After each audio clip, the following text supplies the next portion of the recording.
कि धातु एवं अधातु में अंतर लिखने के लिए ये आता है। 4 अंतर यानी 4 नंबर आपका, और आप धातु एवं अधातु में इजी आप अंतर ज्ञात कर सकते हैं।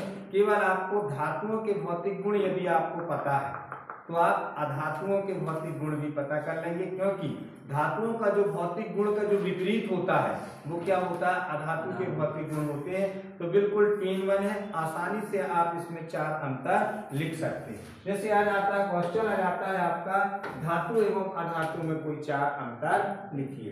तो बिल्कुल यहाँ पर इसका क्या आ जाएगा, आंसर क्या लिख दोगे आप यहाँ पर आप बकायदा एक टेबल बना देना, और टेबल बनाकर के यहाँ पर आप क्या लिख सकते हो, क्रमांक के बाद यहाँ पर ये क्या आ जाएगा आपका धातु, और धातु के बाद फिर यहाँ पर आप क्या कर सकते हो, इसको आगे बढ़ाएंगे तो ये क्या हो जाएगा आपका अधातु, है ना। अब यहाँ पर ध्यान ये देना है कि आपकी जो बोर्ड की जो कॉपी होती है, बोर्ड कॉपी में लिखने का तरीका आपसे बहुत अच्छे से बनना चाहिए, है ना। यदि आपसे लिखते बनता बेमतलब का आपको पन्ने की जो लाइनें हैं वो खराब नहीं करना है, बहुत लंबा चौड़ा हाशिया आपको नहीं बनाना है, आ रहा समझ में। और क्वेश्चन आपने लिखा, क्वेश्चन लिखने के बाद एक लाइन आप जस्ट छोड़ दीजिए और जस्ट उसके नीचे क्या लिखेगा, उत्तर लिखना चालू कर दीजिए।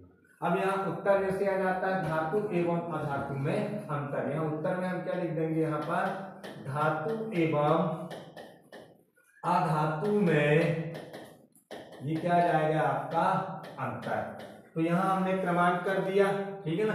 इसके बाद क्या लिख दिया, यहाँ पर धातु लिख दिया, अधातु लिख दिया। अब यहाँ से देख लीजिए आप क्रमांक, 4 अंतर लिखना है हमको, है ना। तो नंबर 1 आता है आपका, ये पहला जो क्रमांक आता है, पहला क्रमांक में हम यहाँ पर क्या लिख सकते हैं बताइए, क्या आ जाएगा कि धातुएं चमकदार होती है। पहला अंतर आ जाएगा आपका कि धातुएं क्या होती है, धातुएं चमकदार होती है, चमकदार होती है।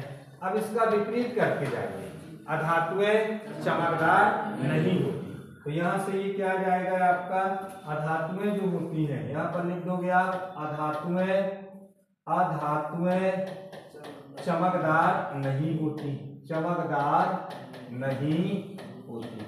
केवल देखना, केवल अपवाद स्वरूप कौन सी एक अधातु है, आयोडीन एक अधातु है जो कि चमकदार होती, बाकी जितनी भी अधातु वो चमकदार नहीं होती।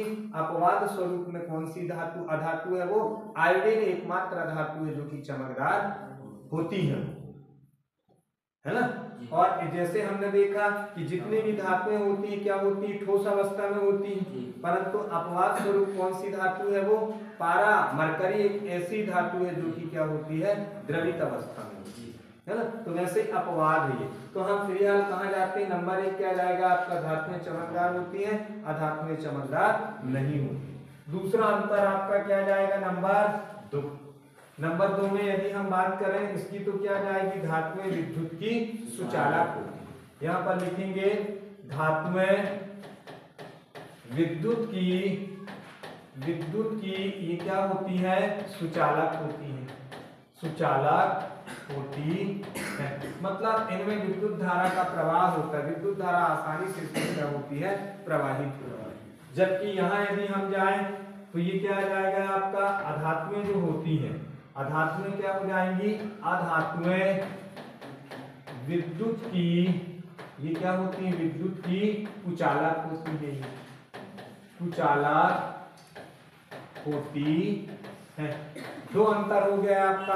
फिर तीसरा अंतर यदि हम जाएं, तीसरा अंतर पे यदि हम जाते हैं तो ये तीसरा अंतर क्या आ जाएगा आपका कि धातुएं आघात वर्धनी होती। आघात वर्धनी का मतलब मैंने लास्ट पीरियड में आपको बताया है कि यदि धातुओं को ठोका जाता है या किसी भी पदार्थ को यदि ठोका जाए या पीटा जाए तो उसके पतले चादर का निर्माण हो जाता है, या उससे पतले चादर बनाए जा सकते हैं। तो उनको क्या कहा जाता है, आघात वर्धनी कहा जाता है। इसके विपरीत आघात वर्धनी का विपरीत क्या होता है, क्षणभंगुर। मतलब वे पदार्थ जिनको ठोकने या पीटने पर वो रवे के रूप में, कण के रूप में क्या होते हैं, बिखरना चालू कर देते हैं, मतलब उनके चादर नहीं बनाए जा सकते। तो ऐसे पदार्थ को क्या कहा जाता है, क्षणभंगुर कहा जाता है। तो यहाँ क्या आ जाएगा आपका, धातुएं कैसी होती है आपकी, यहाँ लिखेंगे हम धातुएं आघात वर्धनीय होती है, आघात वर्धनीय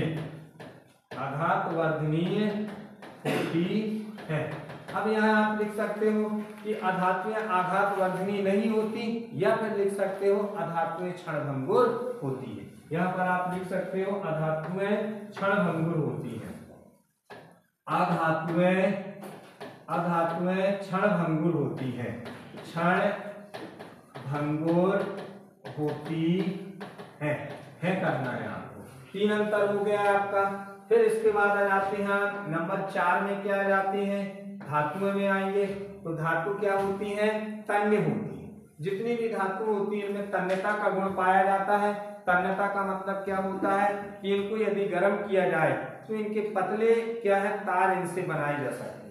तो पतले तार बनाए जाने के इस गुण को तन्यता कहा जाता है, और इस प्रकार के है ना पदार्थ को तन्य पदार्थ कहा जाता है। तो जितनी भी धातुएं हैं पारा को छोड़ करके जो ठोस अवस्था में है, ये क्या होती हैं, तन्य होती है ना, मतलब इनको तान करके पतले तार बनाए जा सकते हैं। जबकि अधातु क्या होती है, ये तन्य नहीं होती, ये टूट जाएंगे, इनके कोई तार नहीं बनते। तो चौथा अंतर आ जाएगा धातुएं तन्य होती हैं। चौथा अंतर क्या आ जाएगा आपका, धातुएं तन्य होती हैं, तन्य होती है। और यहां से ये क्या आ जाएगा आपका अधातुएं, यहां क्या लिखोगे आप, अधातुएं तन्य नहीं होती, तन्य नहीं होती है ना। फिर इसके बाद 5वां अंतर आप लिख सकते हो कि धातुएं क्या होती हैं, ध्वनिक होती हैं, अधातुएं क्या होती हैं, ध्वनिक नहीं होती। 6वां अंतर आ जाएगा धातुओं का गलनांक उच्च होता है और अधातुओं का गलनांक निम्न होता है। 4 अंतर आपको देखना है, क्योंकि अधिकतम यदि अंक पूछा जाएगा तो वो 4 ही चलाता है ना। तो ये बिल्कुल आप इस तरीके से आप धातु एवं अधातु में अंतर कर सकते हो ना। तो धातु एवं अधातु में पहला अंतर क्या आ जाएगा आपका, बताइए जरा आप लोग। धातु चमकदार होती है और अधातु चमकदार नहीं होती है। थोड़ा तेज बोलना जरा। धातुएं, दूसरा अंतर क्या है, धातुएं विद्युत की सुचालक होती है और अधातुएं विद्युत की सुचालक होती है। तीसरा अंतर क्या आ जाएगा, धातुएं और अधातुएं होती है। और चौथा अंतर क्या आ जाएगा, धातुएं होती है और अधातुएं। 5वां अंतर क्या आ जाएगा, धातुएं अधातुएं ध्वनिक नहीं होती। 6वां अंतर क्या आ जाएगा, धातुएं धातुओं का गलनांक उच्च होता है और अधातुओं का गलनांक निम्न। 6 में से आप कोई भी 4, 3 अंक का आएगा 3 अंक लिख देना, 2 अंक का आएगा आप 2 अंतर लिख देना, 4 अंक का आएगा आपका 4 अंतर लिख देना, एक ज्यादा ही लिख देना, कोई दिक्कत नहीं। तो इस तरीके से आपने धातु और अधातु में अंतर आपने बहुत अच्छे तरीके से आपने सीख गए, नहीं सीखा बताइए, है ना। बिल्कुल क्लियर कर लीजिए, क्योंकि ये क्वेश्चन भी आपका परीक्षा के दृष्टिकोण से क्या है, IMP, ठीक है।